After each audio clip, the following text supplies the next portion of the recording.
মথামতি চিপাচিপি করে হাত ব্যথা না করে খুব সহজে মাত্র কয়েক মিনিটে কিভাবে ঝামেলাবিহীনভাবে তালের রস বের করা যায় সেই পদ্ধতিটি আপনাদেরকে দেখাবো। হ্যালো এভরিওয়ান, আসসালামু আলাইকুম।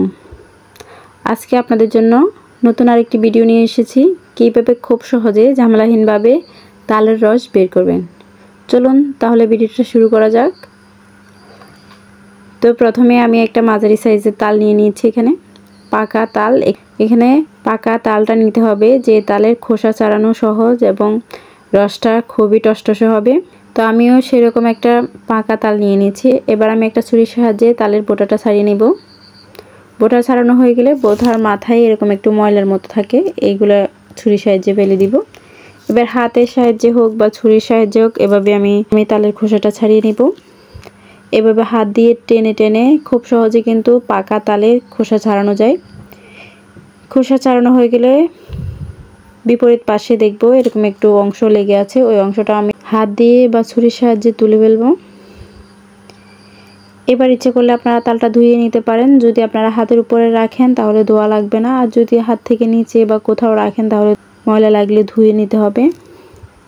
তো আমি ধুচ্ছি না, এবার আমি তালটাকে ভাগ করে নিচ্ছি। আমার এখানে দুইটা তালের আঁটি ছিল আর একটা ছোট অংশ ছিল। আমি সেমভাবে আরেকটা তালও খোসা ছাড়িয়ে নিয়েছি অফ স্ক্রিনে। এবার একটা কাপড় কাটার কেসির সাহায্যে, আমার কাছে হাতের কাছে এই কাপড় কাটার কেসিটা ছিল আর ধারালো কোনো কেসি ছিল না, তাই এটা দিয়ে আমি কাজটা চালিয়ে নিচ্ছি। এই কেসির সাহায্যে এভাবে তালের আঁটি থেকে তালের আঁশগুলো কেটে নিব। এটা খুবই সহজ একটা কাজ, করতে খুবই ভালো লাগে। খুব সহজে এভাবে কেটে কেটে তালের আঁশগুলো আমি ছাড়িয়ে নিব। আর বাকি যে সামান্য অংশ তালের রস লেগে আছে ওগুলো আমি এভাবে একটা চামচের সাহায্যে সবগুলো তালের আঁটি থেকে আমি তার চামচের সাহায্যে ছাড়িয়ে নিচ্ছি। একটু ভালো করে লক্ষ্য করলে বুঝতে পারবেন খুবই ইজি একটা প্রসেস, করতে ভালোই লাগবে। আমার দুইটা মিডিয়াম সাইজের তাল থেকে এই তালের আঁশগুলো বের করে নিয়েছি ছুরি দিয়ে কেটে।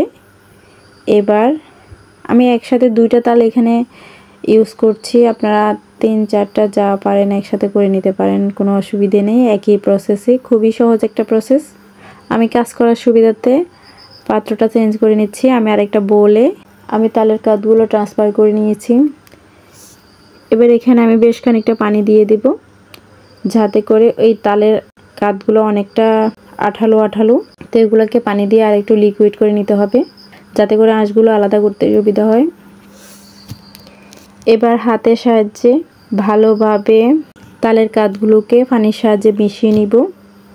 এরকম একটা লিকুইড হয়ে যাবে। ওখান থেকে আমি যে বেশি পরিমাণের আঁশ আছে ওগুলো হাত দিয়ে চিপে চিপে নিংড়ে নিব এবং রসগুলো বলে রেখে দিব।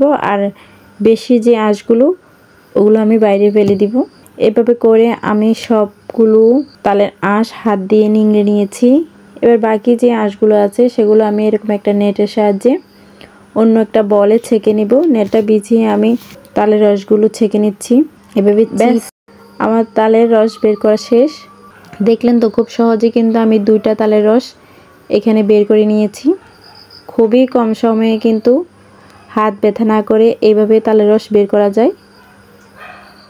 অনেকে তাল চিপার ভয়ে কিন্তু তালের পিঠা খেতে পারেন না, কিভাবে রস বের করবেন, হাত ব্যথা হয়ে যাবে। তারা কিন্তু এই প্রসেসটা ফলো করে কিন্তু খুব সহজে তালের রস বের করে নিতে পারেন। এভাবে রস বের করে চুলায় জাল দিয়ে সপ্তাহখানিক ভালো রাখতে পারেন, আর নয়তো বোতলে বা বক্সে ভরে ডিপ ফ্রিজে রাখতে পারবেন বছর জুড়ে। তো আশা করছি আমার রেসিপিটা আপনাদের ভালো লেগেছে। ভালো লাগলে লাইক, কমেন্ট, শেয়ার অ্যান্ড আমার চ্যানেলটি সাবস্ক্রাইব করে আমার চ্যানেলের পাশেই থাকবেন। সবাই অনেক বেশি ভালো থাকবেন। আল্লাহ হাফেজ।